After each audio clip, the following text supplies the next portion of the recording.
À l'heure actuelle, certaines entreprises, souvent les plus petites, sont fragilisées par le Covid et plus particulièrement par les PGE, les prêts garantis par l'État. Ces prêts qui avaient été accordés pendant le Covid, c'était une bouffée d'oxygène pour ces entreprises qui n'avaient plus d'activité. Mais aujourd'hui, ça ressemble plus à un fardeau.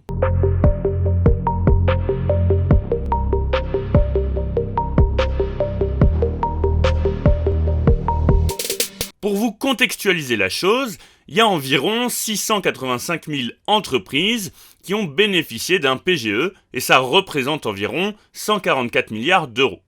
Le problème, dans la majorité des cas, c'est pas vraiment le remboursement, mais surtout le fait que ça devient une entrave au développement des entreprises. Selon une enquête du SDI, une majorité des sociétés concernées en viennent à baisser leurs dépenses en faveur de l'équilibre de leur trésorerie et diminuent leurs investissements. Et c'est pas n'importe qui le dit, c'est Frédéric Wisniewski, le médiateur national du crédit. Récemment, on a eu une étude du Conseil national des greffiers des tribunaux de commerce qui montre que le nombre d'entreprises en difficulté a augmenté de 22%.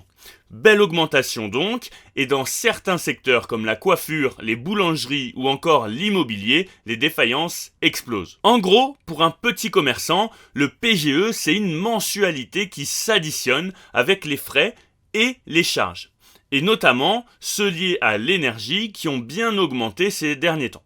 On peut additionner à ça l'augmentation du prix des matières premières qui reste aujourd'hui élevée. Tout ça cumulé à la baisse du pouvoir d'achat et des dépenses des ménages, les entreprises qui ne sont pas liées à des biens jugés primordiaux, des biens de consommation primaires, sont aujourd'hui en difficulté. Tout ça, c'est évidemment corrélé à la croissance qui plafonne à moins de 1%. Pour les agences immobilières et les notaires, c'est évidemment lié à l'augmentation des taux qui entrave la capacité d'emprunt des ménages. Comme vous pouvez le voir sur ce graphique, c'est une évolution trimestrielle du PIB.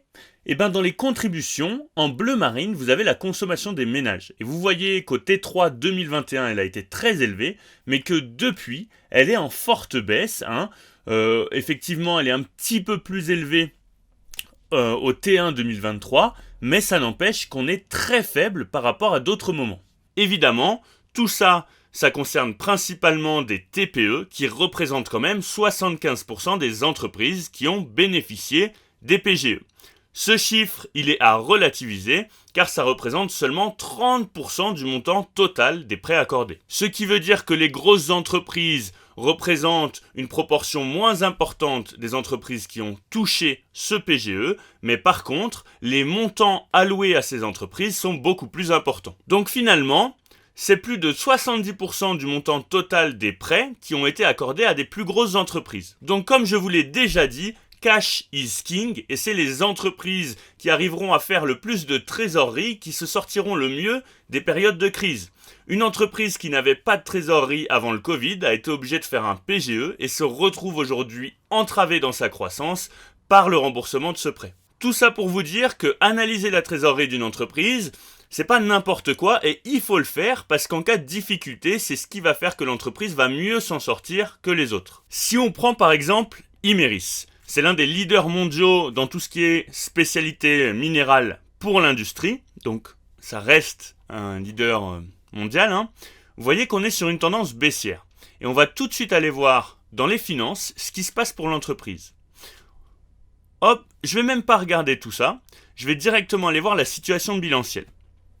Et vous voyez qu'on a un leverage qui est supérieur à 2, mais qui reste inférieur à 3. Pour moi, tant qu'on est inférieur à 3, c'est pas rédhibitoire. Par contre, on est au-dessus de 2, ça reste un gros leverage. Donc, c'est un point moyen pour l'entreprise. Mais ensuite, si on s'intéresse au free cash flow, on voit qu'on est en chute libre. Depuis 2018, on passe de 300 à 46.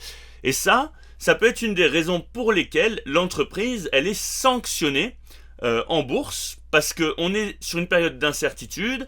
On parle beaucoup de récession, on parle beaucoup de crise économique. Et donc, les entreprises qui gèrent difficilement ces indicateurs-là, ces facteurs-là, ils vont être sanctionnés par le marché beaucoup plus qu'une entreprise. On va les voir comme par exemple Air Liquide.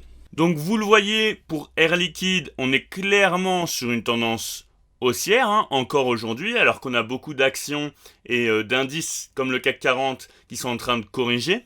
Vous voyez qu'on est sur une très belle tendance haussière, et Air Liquide évidemment est connu pour ça. On est sur un PER qui est beaucoup plus élevé, c'est-à-dire qu'en termes de valorisation par rapport aux bénéfices, Air Liquide c'est une entreprise qui coûte plus cher, certainement parce que les investisseurs sont prêts à mettre plus d'argent sur une entreprise de qualité. Et on va tout de suite aller voir dans les finances.